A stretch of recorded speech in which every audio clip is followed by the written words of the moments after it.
It's Friday. Hello, everybody, and thanks for joining us on this last edition of Inside Africa for the week. The Nigerian state of Akwa Ibom has introduced a law that makes it illegal to accuse children of witchcraft and sorcery.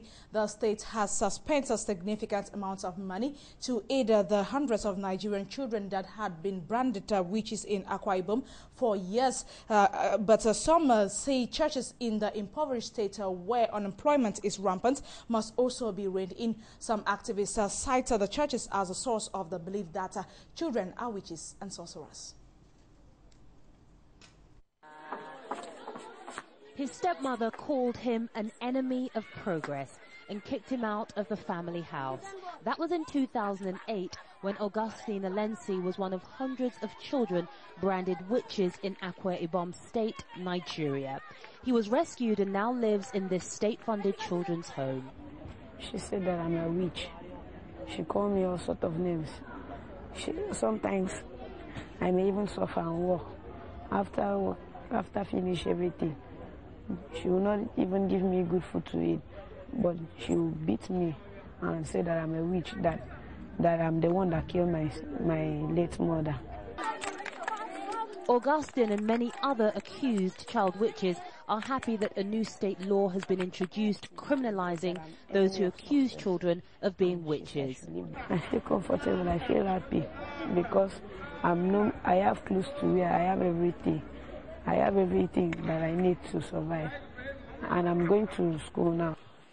Significant funds have been spent on providing shelter and education for such children. I had to tackle that issue. And of course, I had to sign a bill into law to protect the rights of children. And I made it a criminal offense for anybody to stigmatize a child. With the proper implementation of the law and the seriousness shown by government, that issue is almost non-existent in the state. There's widespread poverty and unemployment in this area, and civil liberties groups say some churches are behind the problem. We need to look at the churches, the direction of the churches. Those churches are the purveyors of the information that children are witches. The government needs to audit the churches, look at the churches and tell them, please stop this. There are no statistics on how many people may have been apprehended and prosecuted for this crime since the new law was introduced, but no cases of children accused of being witches has come to light in the last 2 years, the authorities say. The Ghana Social Opportunity Project, GSOP, has taken a giant step towards the fight against maternal mortality in the Nadole district of the Upper West region. Under the project, 3 main feeder roads in the district have been constructed to link the district capital to help reduce the incidence of maternal mortality. The roads before their construction contributed immensely to the high rate of maternal morbidity in the district because they were rendered impassable during the rainy season. The Ghana Social Opportunities Project, GSOP, is a multi-purpose project with a vast number of stakeholders and field operations. It was launched by government in the Nadole district last year to support Ghana's social protection strategy through the development of a labor-intensive public works program as a rural safety net instrument in selected districts across the country. This is to increase cash income for the rural poor during agricultural off-season. The roads inspected are the Kwazia Yezere, the Gabli Kani, and the Nadole Gberon roads. At the time of visit, work on the 2.5-kilometer Gberon-Nadole road was about 80% complete. The team also inspected the progress of work on the 3.8-kilometer Gabli Kani road. Work on the road was progressing steadily during the visit. The chief of Gabli, Na Vitalis Kambe, was with the team. Now this road is getting in very nicely. I think they appreciate the effort and they really like it. The workers are complaining of their salaries. That is very scanty. The government should help. The district chief executive for the area, Mr. Abu Kasambata, was optimistic. The construction of the roads, which cost 880,000 Ghana cedis, will lead to significant reduction in maternal deaths as well as improve upon agricultural production in the district. Still in Ghana, plans are underway to redevelop Tema into a modern urban settlement. The redevelopment plan will see the demolition of the Casa Flat in Tema community, which has become weak and uninhabitable. To achieve this development, experts, plan and country planners and consultants have met in Accra to review the Tema master plan and make the metropolis an iconic city as intended by the founding fathers. In 1952, the Tema Development Corporation TDC began its operations to develop a new township when the government compulsorily acquired 63 miles of land from the Tema traditional authorities. It was government's aim to provide accommodation for the numerous workers that were to be employed for the industrial activities created by the synergy of the construction of the Tema port.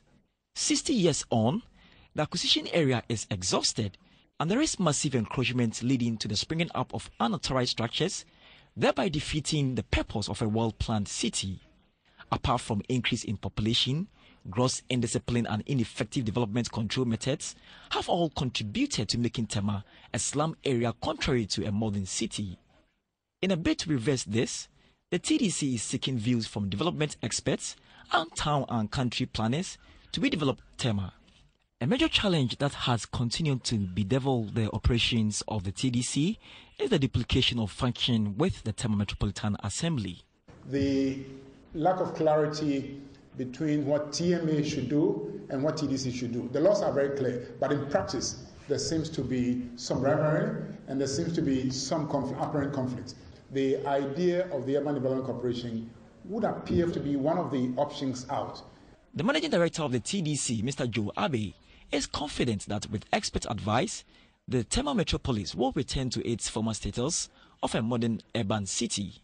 We are highly expectant of the outcome of this workshop, and we are confident that from today the road will be a lot clearer for us, and that in the end, all of us will be proud that we have become part of the second edition of Tema's success story.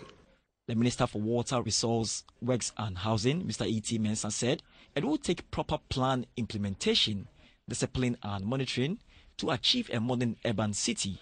However bad as it is, Tema still remains, of all these urban centers, the one with the highest possibility of being transformed into an iconic center and a truly livable African city. The redevelopment program will start with the demolition of the Casa Flat in Tema Community 4, where weak structures have become uninhabitable. It will be reconstructed into a high-rise building to accommodate more people to deal with congestion in the harbour city. Now, Africa has been urged to make a shift to youth empowerment to sustain its development. This remark was given on the forum underway at the UN ECA Conference Center in Addis Ababa under the theme Youth and Democratization. The Institute of Democracy and Electoral Assistance IDA, the Economic Commission for Africa ECA, and the United Nations Development Programme UNDP co-organized a conference on youth and democratization in Africa here in the UNECA Conference Center. The conference addressed African youth have played a magnificent struggle for democratization as shown in Northern Africa. Since young people constitute the majority of the population in the continent, they cannot be marginalized from critical political decision-making process in their societies, the forum stressed. The conference assessed that today many young people in Africa are better educated than parents and better connected with the rest of the world through new technologies. However, a paradigm shift is required for youth empowerment as the majority of African youth feel marginalized from political decision-making with massive unemployment and restrictive futures. The decision pointed out ensuring equal participation among the youth cannot be ensured through changing of governments, rather through changing governance. This conference on youth and democratization in Africa provides us the opportunity to critically reflect and compare experiences on this theme. It is also an occasion to shape a roadmap on bringing Africa's youth into the center stage of political and economic processes in the continent. Special advisor to the Prime Minister of Ethiopia, Redwan Hussein, said ensuring participation of youth in developmental activities require nurturing healthy environment, allowing them to develop their unique capacities in a positive way. Today in Africa, many young people do not have the opportunity to promote the optimal healthy development of the body, mind, and spirit. Youth development is a natural process, but it cannot be left to chance. Youth development ought not to be viewed as a happenstance matter. Something far more concrete is required. Quality schools, intelligent government policies, and nurturing home and community environments in order to promote the development of mind and the spirit and the retention of societal values.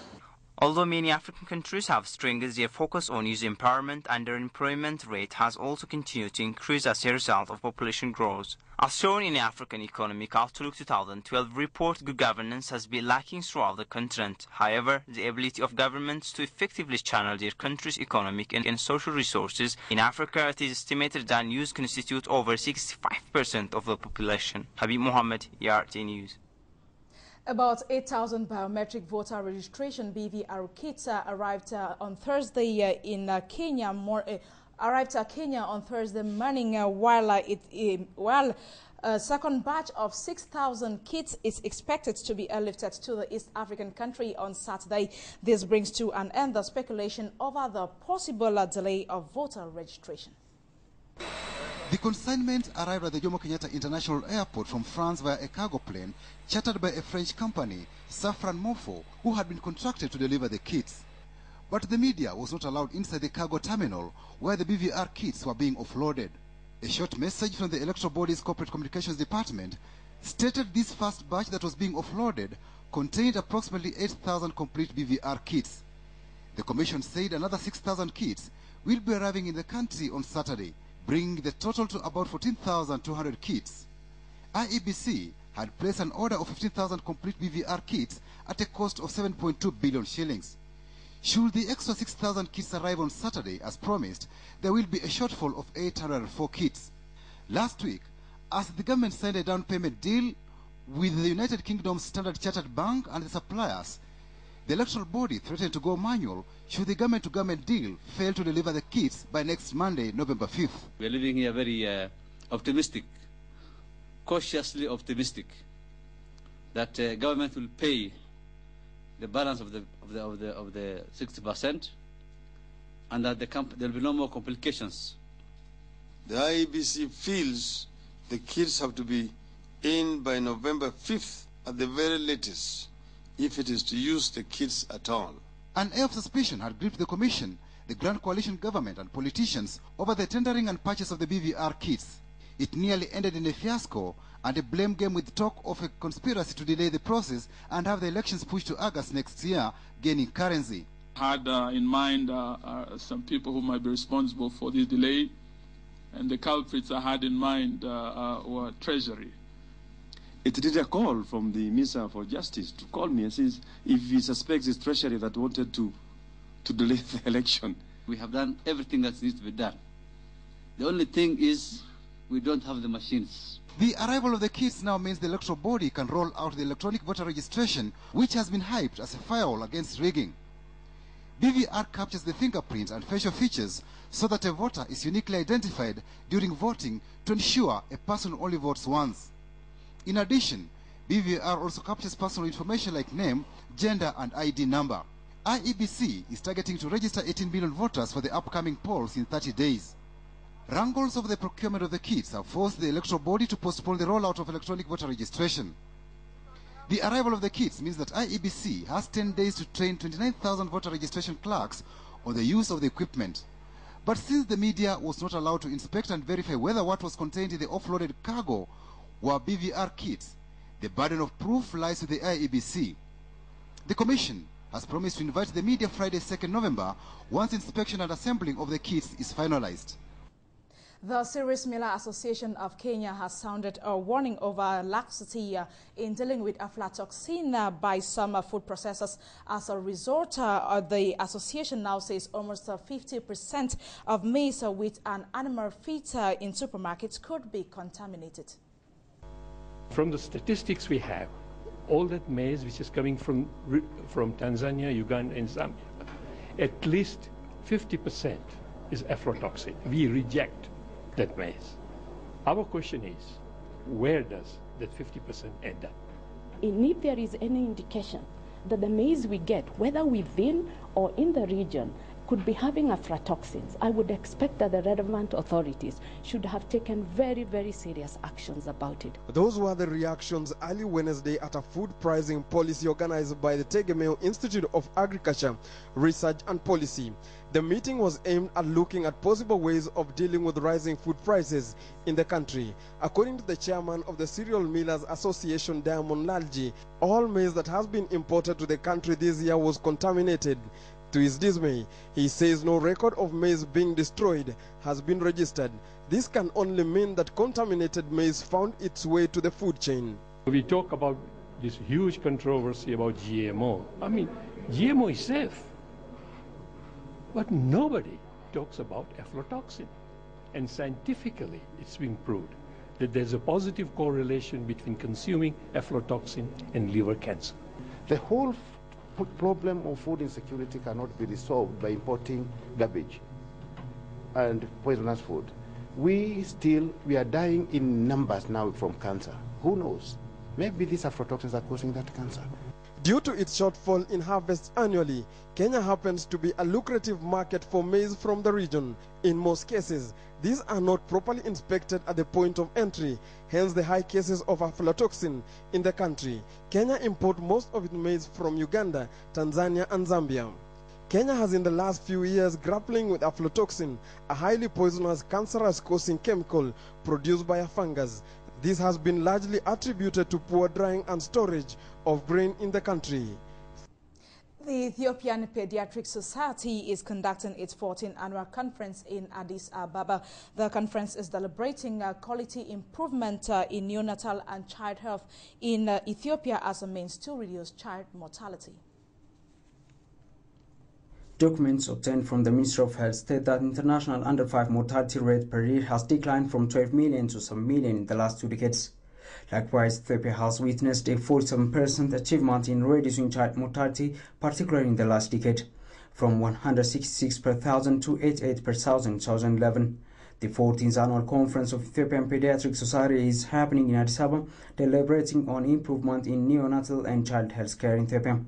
Ethiopian Pediatric Society President Professor Tilahun Teka said neonatal problem and nutritional deficiency disorders are identified as common infectious disease causes of child morbidity and mortality, where control strategies are being aggressively resorted. The introduction of pneumococcal vaccine strategies in malaria, TB, HIV/AIDS, among others, are promising in achieving MDG4. To manage asphyxia, neonatal sepsis, and problems associated with prematurity. As part of the effort, the Society has attached considerable weight to capacity building, providing technical service to health centers and collaborative activities with stakeholders. Professor Tilahun said his society is working in collaboration with Mekelle, Gondar, Jimma and Hawassa universities to facilitate the project. State Minister of Health Dr. Kasata Brhan Admasu noted the ministry has been successful in training and deploying 38,000 health extension workers in urban and rural areas so far. He emphasized on the strategy being undertaken towards minimizing maternal and child mortality rates through building health development army. So the most important task would be to use the health development army to identify pregnant women, link them with the system, and also facilitate or use them to notify births as in the same day that it occurred to the health extension workers. Dr. Peter Salama, UNICEF representative, said the highest rate of child mortality occurs in Sub-Saharan Africa, where 1 in 9 children more than 16 times on average from developed world. For him, the activities in Ethiopia are promising. Indeed, Ethiopia has in many ways been at the forefront when it comes to ensuring basic services for women and children. In particular, by bringing basic health services to the doorstep of the rural population, the Health Extension Program has made a very significant contribution. Availability and quality of pediatric care, proper emergency treatment provided in referral hospitals need attention, he underscored. EPS made recognition to Sister Gabayanesh Abeyu and Swedish Dr. Edgar Manhen, who contributed a lot in pediatrics and who played the initiative role for the establishment of the service in 1950 in Ethiopia and later died due to car accident. Let's now talk education on this edition of Inside Africa. 6 Kenyan universities have been ranked among the top 10 institutions of higher learning in the East African region, according to a research carried out by CPS International Company. The ranking was based on the usage of ICT in the university. Makerere University of Business School from Uganda emerged number 1, followed by Strathmore University from Kenya, and Busitema University from Kenya was 3rd. The survey was conducted over a 3-month period from April this year. All the universities from the region were supposed to submit a report on the usage of ICT. According to the CPS International Company, knowledge in ICT is the best way to gauge the development and performance of a university, adding the knowledge in ICT plays a catalytic role in providing the means and opportunities for equal access to information for people around the world, thereby bridging not only the digital divide, but most importantly, the knowledge gap. We cannot say we want to rank a university in accordance with the number of hostels they have constructed, or maybe the number of gates they have, because some people have used those as the parameters. And sometimes you also see when people also want to rank universities, especially which are dealing with agriculture, they go and count the number of cattle, the number of chicken in a university. And to us, that is not one of the best parameters to do ranking, and especially in a modern world, where almost every sector in this country or in the world revolves around the use of ICT. 6 Kenyan universities emerged among the top 10 universities in the region. Among them, Strathmore University, Multimedia University, African Virtual University, Nairobi University, Mount Kenya University, and Kenyatta University, respectively. They have database, or they have resources that shows how the institutions have invested in ICT. So ranking is key because it helps universities to be able to gauge themselves. And then obviously, we are living in a very competitive world. Regionally, Kenya was ranked at the top. CPS International Educational Index 2012 has convincingly identified access to ICT as the single most influential resource which the top universities worldwide use to ensure that their graduates are not only highly qualified, but are also globally competitive.